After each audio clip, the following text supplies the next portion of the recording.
Supreme court में घिर गया चुनाव आयोग। वोटिंग लिस्ट देने के लिए चाहिए 3 महीने। 3 महीने में चुनाव आयोग देगा जवाब कि क्या दे पाएगा वोटिंग लिस्ट। कांग्रेस ने मतदाता सूची पर उठाए हैं सवाल। महाराष्ट्र और हरियाणा में फर्जी तरीके से जोड़े गए वोटर। महाराष्ट्र विधानसभा चुनाव हो या फिर हरियाणा चुनाव या फिर दिल्ली का विधानसभा चुनाव, इन तीनों ही राज्यों के नतीजों में एक बात कॉमन थी। तीनों में ही चुनाव से पहले जो सर्वे आ रहे थे उसमें बीजेपी और उसके गठबंधन की हार की आशंका जताई जा रही थी। लेकिन चुनाव के बाद जो नतीजे आए वो बेहद चौंकाने वाले थे, क्योंकि बीजेपी को जितनी सीट जीतने की उम्मीद थी, पार्टी को उससे कहीं ज्यादा सीटें मिली। यानी बीजेपी खुद ये भरोसा नहीं कर पाई कि उसको इतनी अच्छी जीत कैसे हो सकती है। तो महाराष्ट्र में तो जीत के पुराने सारे रिकॉर्ड ही टूट गए। इसके साथ ही एक और बात थी, वो थी कि हर बार चुनाव आयोग सवालों में रहा। विपक्ष की तरफ से मतदाता सूची में हेराफेरी के आरोप लगाए। कांग्रेस ने तो कोर्ट तक में इसे लेकर याचिका दायर की। राहुल गांधी ने चुनाव आयोग से लोकसभा और विधानसभा चुनाव की मतदाता सूची ही चुनाव आयोग से मांग ली।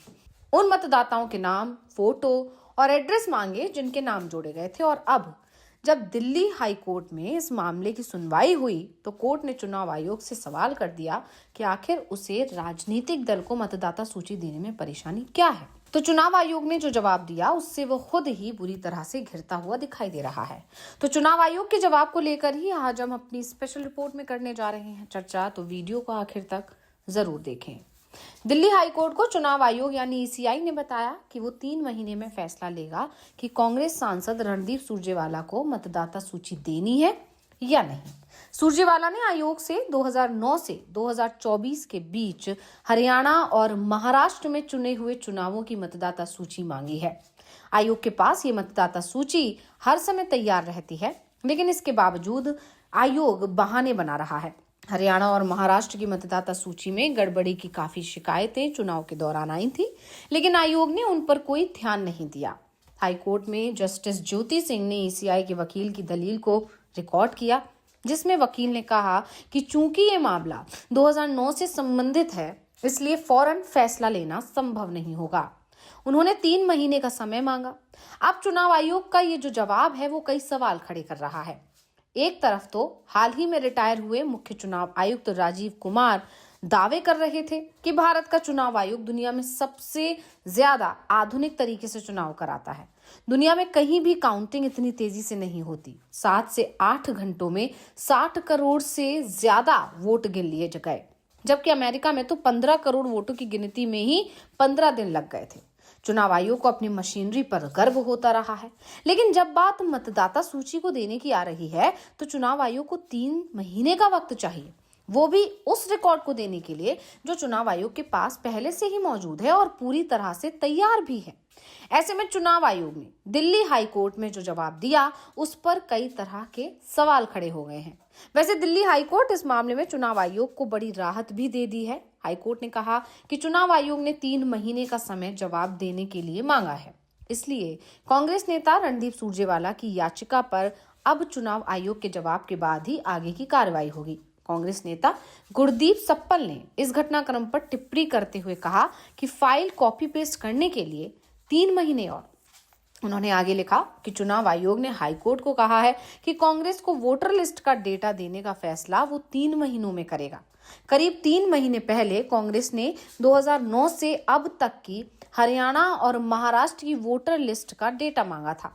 सप्पल ने आगे ये भी कहा कि जब सभी वोटर लिस्ट का डेटा चुनाव आयोग के सर्वर पर है, उसमें कोई बदलाव करना ही नहीं है, कोई विश्लेषण करना ही नहीं है, इनके प्रिंट आयोग पार्टियां और उम्मीदवारों को चुनाव में दे चुका है, तो कुछ डेटा फाइल को कॉपी और पेस्ट करके देना है, इसमें क्या लॉजिस्टिक चुनौती है। सप्पल की माने तो चुनाव आयोग सिर्फ मामले को टालने की कोशिश कर रहा है और बचने की कोशिश कर रहा है।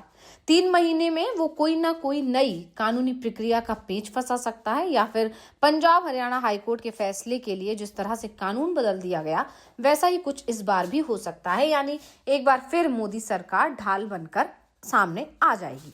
कोर्ट में सुरजेवाला की ओर से पेश वरिष्ठ वकील अभिषेक मनु सिंघवी ने कहा कि ईसीआई ने 31 दिसंबर को जो ज्ञापन दिया था उस पर अभी तक कोई फैसला नहीं किया गया है, जिसमें 2009 से 2024 के बीच हरियाणा और महाराष्ट्र में हुए लोकसभा और विधानसभा चुनावों की मतदाता सूची की मांग की गई थी। सिंघवी ने आगे कहा कि 24 फरवरी को ईसीआई यानी कि भारतीय चुनाव आयोग ने संबंधित राज्यों के मुख्य निर्वाचन अधिकारियों को एक पत्र जारी किया था। इस पत्र में कहा गया था कि ज्ञापन पर कानून के अनुसार निर्णय लिया जाए और अगर जरूरी हो तो सांसद को सुनवाई के अवसर देने के बाद एक स्पीकिंग ऑर्डर पारित किया जाए।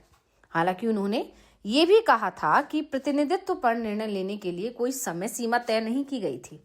अदालत के समय सीमा तय करने के सवाल पर ईसीआई यानी चुनाव आयोग के वकील ने जवाब देते हुए कहा कि जल्द से जल्द निर्णय लिया जाएगा। सिंघवी ने आगे कहा कि उन्हें ये कहने के लिए कि अब हम जवाब देंगे 2 महीने लग गए।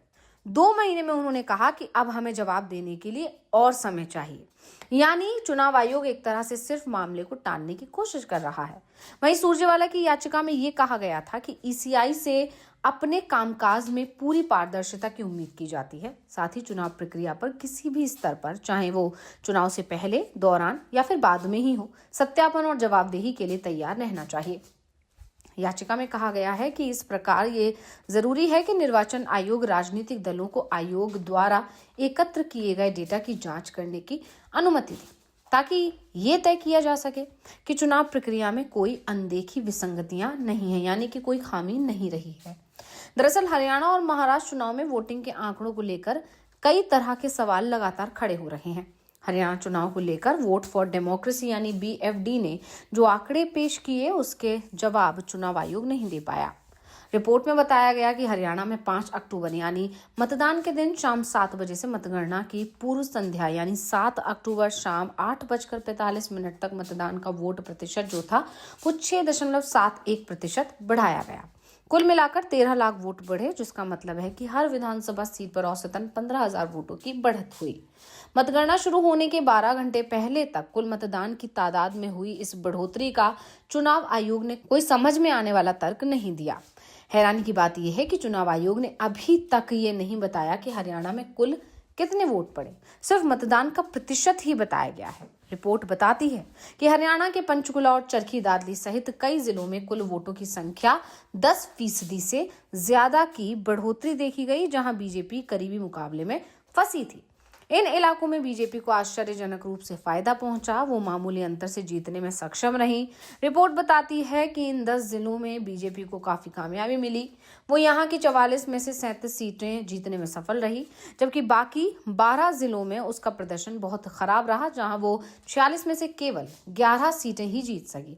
हैरानी की बात यह है कि एक जिले में मतदान का अंतिम आंकड़ा घटा भी, और वो जिला मेवात है, जहां अल्पसंख्यक आबादी काफी ज्यादा है और यहाँ की सभी सीटें बीजेपी हार गई। तो ये रिपोर्ट आपको कैसी लगी हमें कमेंट करके अपनी राय जरूर दीजिएगा। इसी के साथ वीडियो को लाइक करें, वीडियो को शेयर करें और चैनल को सब्सक्राइब करना ना भूलें।